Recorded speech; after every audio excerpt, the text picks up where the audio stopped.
Dieter ড্যাংলার নামের একজন পাইলটের উপর নির্মিত এই সিনেমা আমেরিকা এবং ভিয়েতনামের যুদ্ধের সময় ভিয়েতনামের এরিয়ায় বিমান ক্রাশের কারণে পড়ে যায় সেই সৈন্যটি অনেকদিন পালিয়ে থাকার পর ভিয়েতনামীদের কাছে বন্দীও হয়, সীমাহীন কষ্ট নির্যাতনের শিকারও হয়। পরিশেষে পরিকল্পনা করে এখান থেকে পালাবে সে। ডিয়েটার এখান থেকে পালাতে পেরেছে কিনা, সীমাহীন কষ্টের বিস্তারিত বিবরণ থাকছে মুভিটিতে। দেখতে থাকুন, নিশ্চয়ই ভালো লাগবে। সময়টা 1965। আমেরিকা এবং ভিয়েতনামের মধ্যে যুদ্ধ চলতেছিল। আমেরিকা চাচ্ছিল যেভাবে হোক ভিয়েতনামকে দমিয়ে রাখতে। ভিয়েতনামিরাও তাদের জায়গাতে অটুট। মাঝে মধ্যে আমেরিকার সৈন্যরা ভিয়েতনামে গিয়ে বোমা ফেলায়। এরকম একটি মিশনে যাওয়ার জন্য সৈন্যদের তৈরি করা হচ্ছে ট্রেনিং দিয়ে। ধরা পড়ে গেলে বা অ্যাক্সিডেন্ট হলে জঙ্গলে কিভাবে সার্ভাইভ করতে হবে এসবই ট্রেনিং দিচ্ছিল বিস্তারিতভাবে। এখানে ডিয়েটার ড্যাংলার নামের একজন লোককে দেখানো হয়। ট্রেনিংয়ে তেমন তার গুরুত্বই ছিল না, মজা করতেছিল এসব বিষয় নিয়ে। যাই হোক, ডিয়েটার এবং তার বন্ধুদের পাঠানো হয় ভিয়েতনামের একটি জায়গাতে আক্রমণের জন্য। এয়ারক্রাফট থেকে সোজা ভিয়েতনামের উদ্দেশ্যে রওনা দেয় তারা। নির্দেশনা অনুযায়ী নির্দিষ্ট জায়গাতে বোমা ফেলা শুরু করে। গোলাগুলিও শুরু হয়। এমন সময় একটি গুলি হঠাৎ ডিয়েটারের বিমানের পাখাতে লেগে পাখাটি ভেঙে যায়। ডিয়েটার অফিসারের সাথে যোগাযোগ করতেছিল।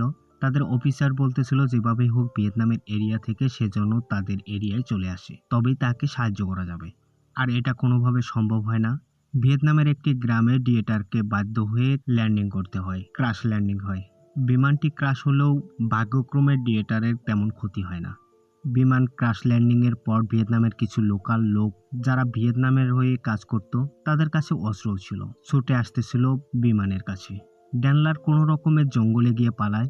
ডিয়েটার জঙ্গলের মাঝে এমনভাবে লুকায় সেখানকার লোকজন তাকে খুঁজেই পাচ্ছে না। এগুলো তো ট্রেনিংয়ে শেখানো হয়েছে ড্যানলারকে।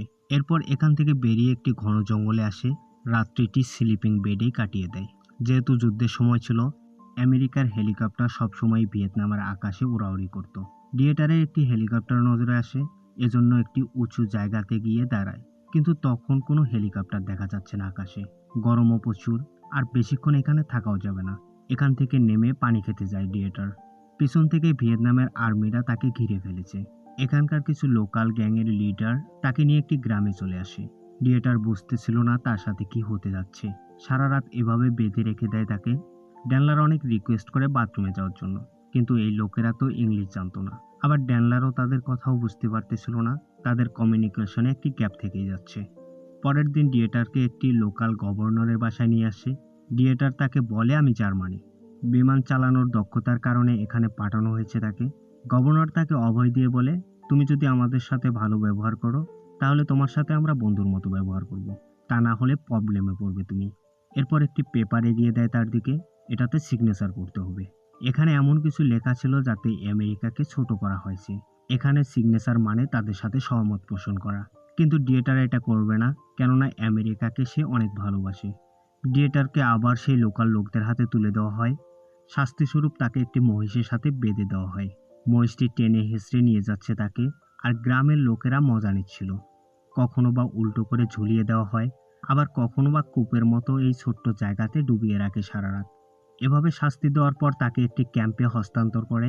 মোটামুটি জেলখানার মতোই ছিল এটা। চারিদিকে ঘেরা ছিল, পাহারাদারও ছিল। তার মতো এখানে আরও কয়েকজন বন্দি অবস্থায় ছিল। ডুয়ান, মার্টিন, জেন, সবার সাথেই পরিচয় হয় সে। বেশ কিছুদিন পর তার মতো এরকম সঙ্গী পেয়ে অনেক খুশি সে। এখানে কেউ 3 বছর থেকে আছে, আবার কেউ বা 2 বছর থেকে আছে। বিভিন্ন মেয়াদে বন্দি অবস্থায় আছে সবাই। ডিয়েটার এখান থেকে পালাতে যাচ্ছিল, কিন্তু বাকিরা তাকে বলে এখান থেকে পালানো একেবারেই অসম্ভব।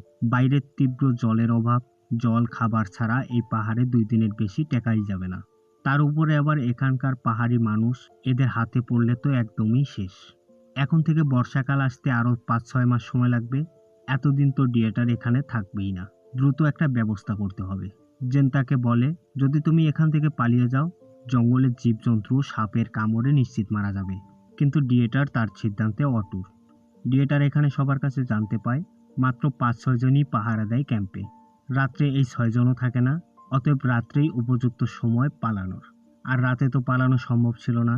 রাতের বেলায় সব কয়েদিদের হাত পা বেঁধে রেখে দিত। অনেকটা এইভাবে ডিয়েটারও হাত পা এভাবে বেঁধে রেখেছে। এমন কিছু ছিল না যা দিয়ে হাত করাটি খুলবে ডিয়েটার। তার সঙ্গীদের জিজ্ঞেস করে লোহা জাতীয় কিছু আছে কিনা। একটি পেরেকের সন্ধান পায় তারা। যেভাবেই হোক এটা তাদের নিতেই হবে। ডিয়েটার যায় পেরেকের দিকে। প্ল্যান অনুযায়ী বাকি সদস্যরা অন্য পাশে গিয়ে বিভিন্ন অঙ্গভঙ্গিমা দেখাতে শুরু করে, যাতে গার্ডের দৃষ্টি আকর্ষণ সেদিকে থাকে। পেরেকটা নেওয়ার পর এটা সুচালু করতে হবে। এখন প্রবলেম হলো, এটা শব্দ যদি বাইরে যায় তাহলে তো ধরা পড়ে যাবে। এজন্য ডিয়েটার যখন এটাতে আঘাত করবে, বাকিরা যেন কোনো রকম শব্দ করে, যেমন কাশি বা অন্য কোনো কিছু। ব্যাস, এবার খোলার অস্ত্র রেডি। রাতে যখন তাদের আটকিয়ে গার্ডরা চলে যায়, ডিয়েটার পেরেকের সাহায্যে হাতকড়াটি খুলে ফেলে। বাকি সঙ্গীদেরও খুলে দেয়। তারা অনেক খুশি, অনেকদিন পর এরকম মুক্ত অবস্থায় ঘুমাতে পেরেছে। চারিদিকে ভালোভাবে খেয়াল করে, পালানোর সঠিক প্ল্যান করতে হবে তাকে। ডোয়ান বলে, ভিয়েতনামিরা অনেক হারামি, এখান থেকে কোনো রকমে থাইল্যান্ডে পাড়ি জমাতে পারলেই হবে, আর বেশিক্ষণ এরকম ফিসফিস করলে তো সন্দেহ করবে। জিন এখান থেকে পালাতে যাচ্ছিল না, সে ভেবেছিল কিছুদিন পরে এমনিতেই তাদের ছেড়ে দেবে। সাজার মেয়াদ তো প্রায় শেষ হয়ে যাচ্ছে। ডিয়েটার তাকে বোঝাতে পারতেছিল না তারা কখনো তাদেরকে ছাড়বে না। এই ক্যাম্পে বন্দীদের অনেক কম পরিমাণে খাবার দেওয়া হতো। রাইস বলতে তেমন কিছুই ছিল না, নাম মাত্র দিত কিছু। ডিয়েটার এগুলো শুকিয়ে জমা করে রাখত, কেননা পালানোর সময় এগুলো কাজে লাগবে। দুপুরে খাওয়া দাওয়ার জন্য যখন পাহারাদাররা তাদের বন্দুকগুলো রেখে খেতে যেত, ডিয়েটার সেই একই পদ্ধতিতে হাতকড়া খোলে এবং আয়নার টুকরো কাঠের উপরে লাগিয়ে বাইরে ভালোভাবে নজর করে। রান্নাঘরে 4 জন ছিল, অস্ত্র রেখে খাওয়া দাওয়া করতেছিল তারা। টিলাতে একজন দেখা যাচ্ছে, মেশিন গান হাতে কুড়ে ঘরে একজন। এই অনুযায়ী তারা একটি প্ল্যান তৈরি করতেছিল। একদিন রাতে ডিয়েটার ঘর থেকে বেরিয়ে প্রাচীরটি চেক করতে আসে। প্রাচীরটি পুরোপুরি ছিল বাঁশের, একটু মাটি সরালে এখান দিয়ে বেরোনো সম্ভব। এখন শুধু বর্ষাকালের অপেক্ষা। বর্ষাকালে প্রহরীরা খেতে না পেরে দুর্বল হয়ে পড়বে, আর এই সুযোগেই ডিয়েটাররা পালাবে। জিন তাদের সাথে যেতে চাচ্ছে না, কিন্তু বাকিরা সবাই তার সাথে যাবে। ডেটও ফিক্সড হয় জুলাইয়ের 4 তারিখ। এই দিনটিতেই পালাবে। এখানে খাবার বলতে তেমন কিছুই ছিল না, যা ছিল তা না বলাই ভালো।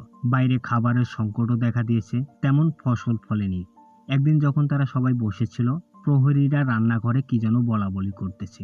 বন্দীদের মাঝে একজন জানতো তাদের ভাষা, সে কান পেতে শুনতেছে সব। বাকিরা যখন জানতে চায় কি বলতেছিল তারা, সে বলে তারা বলাবলি করতেছিল গ্রামবাসীকে পাঠানো হয়েছিল খাবারের জন্য, কিন্তু এত ঘন ঘন বোমা হামলার কারণে ফসল হয়নি তেমন, সুতরাং খাবার সংকট চারিদিকে। এখান থেকে সবাইকে জঙ্গলে নিয়ে ক্রসফায়ার করে মেরে ফেলবে, আর সৈন্যদের বলবে পালাতে গিয়েছিল তাই মেরে ফেলা হয়েছে। এখানে আর এক মুহূর্ত না, সুতরাং আগামীকালই পালাতে হবে। লুকিয়ে রাখা ভাতগুলো খেয়ে নেয় তারা, পালাতে এনার্জি লাগবে তো। ডুয়ান এবং ডিয়েটার এক পাশ দিয়ে যাবে, বাকি 4 জনের একটি টিম অন্য পাশ দিয়ে আসবে। সবাই মিলিত হবে রান্নাঘরের পাশে, যেখানে প্রহরীরা খাওয়া দাওয়া করবে।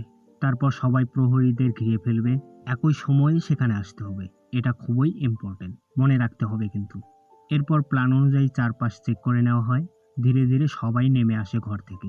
পূর্বের দেওয়া নির্দেশ অনুযায়ী প্রাচীর খুলে সবাই একে একে বেরোতে থাকে। যেহেতু দুপুরের সময় ছিল, প্রহরীরা সবাই খেতে ছিল। খাবারের সময় প্রহরীরা তো অস্ত্রগুলো বাইরে রাখত। ডিয়েটার এসে বাইরে রাখা অস্ত্রগুলো নিয়ে নেয়, তার সাথীদের কাছে এসে অস্ত্রগুলো দেয়, আর কিচেনের কাছে যেতে বলে। প্রহরীরা খাওয়া দাওয়া নিয়ে ব্যস্ত, আর বন্দীদের তো তালাবন্দি করে রাখা হয়েছে। ডুয়ান এবং ডিয়েটার রান্নাঘরের দিকে যাচ্ছে। রান্নাঘরে 3-4 জন সৈন্য থাকার কথা থাকলেও 6-7 জনকে দেখা যাচ্ছে। ডিয়েটার সেখানে গিয়ে আক্রমণ করে। কয়েকজন প্রহরী মারা গেলেও বাকি কয়েকজন পালায় এখান থেকে। বাকি সবার এখানে আসার কথা থাকলেও কেউ এখানে আসেনি। চিৎকার করে ডাকতেছিল ডিয়েটার, কিন্তু কোথাও ছিল না তারা। সেখান থেকে কিছু খাবার দ্রুত প্যাকেট করে নেয়, তারপর বন্দিশালা থেকে বেরিয়ে আসে। তার বন্ধুরা তাদেরকে ধোঁকা দিয়েছে। একটি পাথরের পাশে গিয়ে তাদের দেখা পায়, জানতে চায় কি হয়েছিল, তারা কেন রান্নাঘরের পাশে আসেনি। জেন তো প্রথম থেকে একটু স্বার্থপর ছিল, সবাই জুতো নিয়েছিল, কিন্তু ডুয়ান এবং ড্যানলানের জন্য আনেনি তারা। ডিয়েটার ডুয়ানকে সাথে নিয়ে একদিকে চলতে শুরু করে, আর বাকিরা অপর পাশে। এমন স্বার্থপর লোকদের নিয়ে চলাচলও বিপদ। জঙ্গলের মধ্য দিয়ে ধীরে ধীরে ডুয়ানকে সাথে নিয়ে যাচ্ছে। ডুয়ান বলে এখন বৃষ্টি হতে পারে। বৃষ্টি হওয়ার পূর্বে আবহাওয়া এরকম হয়। বৃষ্টির সময়টিতে তারা পাহাড়ের কোল ঘেঁষে বসেছিল। পাহাড় ধসের কারণে তারা ভেসে যায়। অনেক কষ্ট করে পাথরের গা ঘেঁষে রাত্রি কাটিয়ে দেয় এখানে। পরের দিন সকালবেলা বৃষ্টি তখন থেমে গেছে। পাহাড়ের চূড়ায় ওঠার পর ডিয়েটার বুঝতে পারে সামনে নিশ্চয়ই নদী আছে, আর আমরা যদি একটি ভেলা বানিয়ে নদী পথে এগোতে থাকি তাহলে পথ চলা অনেক সহজ হয়ে যাবে। বনের গাছপালা লতাপাতা কেটে তারা একটি ভেলা বানিয়ে নদী পথে ধীরে ধীরে এগোতে থাকে। খুব সাবধানে যাচ্ছিল তারা। কিছু দূর যাওয়ার পর তারা জলপ্রপাতের শব্দ শুনতে পায়। ভাবতে ভাবতে প্রায় জলপ্রপাতের কাছে চলে আসে। দ্রুত তারা দুজন সেখান থেকে নেমে সরে পড়ে। অনেক কষ্টে তারা দুজন কিনারায় ওঠে। এখানে দেখা যায় অনেক উঁচু থেকে সেই ভেলাটি পড়ে যাচ্ছে। তারা দুজন থাকলে হয়তো পাথরের আঘাতে তাদেরও মৃত্যু ঘটতে পারত। তাদের কাছে কোনো খাবার ছিল না। না খেয়ে খেয়ে একেবারে অবস্থা খারাপ হয়ে গেছে তাদের। জল থেকে ওঠার পর নদীর বড় বড় জোকগুলো তাদের গায়ে লেগেছিল, সেগুলো ছাড়াচ্ছে তারা। রাত্রিটি এখানে এভাবে কাটিয়ে দেয়। সকালে তারা লক্ষ্য করে নদীতে কেউ একজন মাছ ধরতেছে। চুপি চুপি লুকায় আবার। ডিয়েটার এখানে একটি জুতো খুঁজে পায়। জুতোটা এনে ডুয়ানকে দেয়, কেননা ডুয়ানের অবস্থা বেশি খারাপ ছিল। আর বন্দুকগুলো দিয়েই বা কি হবে? পশু পাখিও শিকার করতে পারবে না। শব্দ হলে তাদেরকে ধরে ফেলবে। বন্দুকগুলো নদীতেই ফেলে দেয়। জঙ্গল কেটে কেটে রাস্তা তৈরি করে সামনে এগোতে থাকে তারা। ডুয়ান বেশি দুর্বল হয়ে পড়েছিল। চলতে চলতে তারা একটি জঙ্গলের মাঝে আসে। পূর্বে এখানে একটি গ্রাম ছিল। দেখেই বোঝা যাচ্ছে কালের বিবর্তনে এখানে কেউ আর বসবাস করে না। জঙ্গল এবং তরুলতা দিয়ে ছেয়ে গেছে। ডুয়ান বলতেছিল, আমি আর এগোতে পারবো না।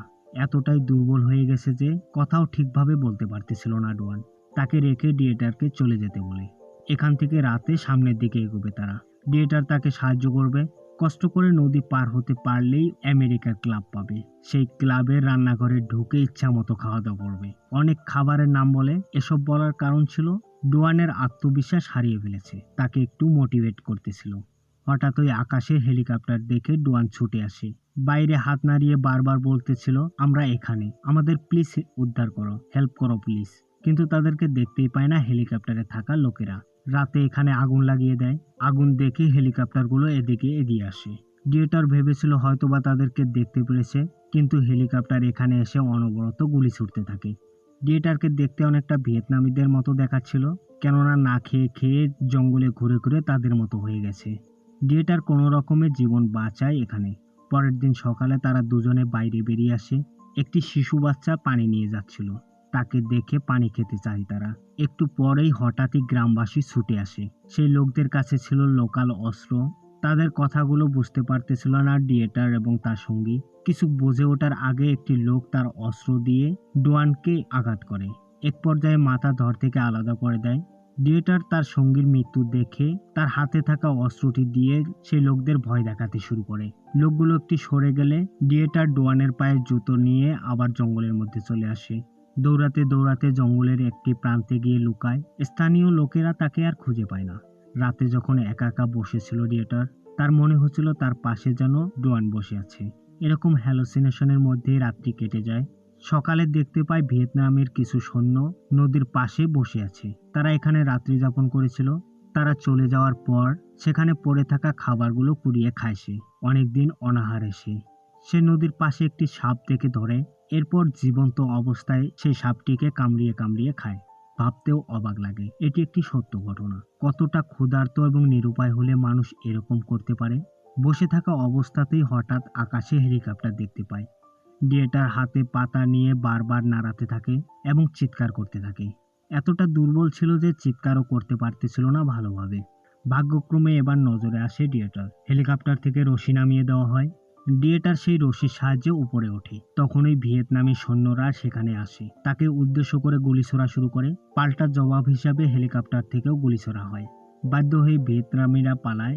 ডিয়েটারের পরিচয় জেনে কনফার্ম হয় ডিয়েটার এতদিন পরে মুক্ত। অনেক আনন্দিত সে।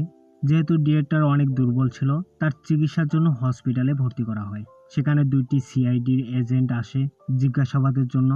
ডিয়েটারের পুরাতন 4টি বন্ধু একটি বিশাল কেক নিয়ে সেখানে আসে তার সাথে দেখা করার জন্য। ব্যক্তিগত কথা আছে বলে সিআইএর সেই এজেন্টদের বাইরে যেতে বলে একটু।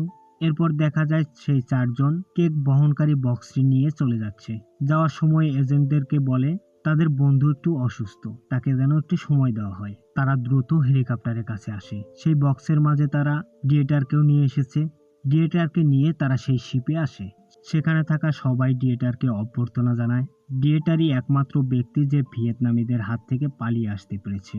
ভিয়েতনাম থেকে বেঁচে ফিরে আসার পর ডিয়েটার তার সক্রিয় দায়িত্ব থেকে অবসর নেন। এরপর নতুন পাইলটদের বিমান চালানোর প্রশিক্ষক হিসাবে বেসামরিক পদে নিযুক্ত হন। এরপর 4বার সে বিমান দুর্ঘটনার শিকার হয়। প্রতিবারই বেঁচে ফিরেছে সে। এটি একটি মহান যোদ্ধার গল্প, যার উপরে 2006 সালে মুভিটি নির্মিত হয়।